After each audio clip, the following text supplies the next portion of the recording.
16-ാം സങ്കീർത്തനം 8-ാം വാക്യം, ഞാൻ യഹോവയെ എപ്പോഴും എൻ്റെ മുമ്പിൽ വെച്ചിരിക്കുന്നു.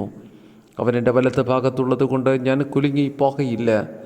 ജീവിതത്തിൻ്റെ പ്രതിസന്ധികളിൽ, കഷ്ടതകളിൽ, സങ്കടങ്ങളിൽ മുൻപോട്ട് പോകാനും കഴിയാതെ നാം പലപ്പോഴും ഇടറിയും കുലുങ്ങിയും പോകാറുണ്ട്.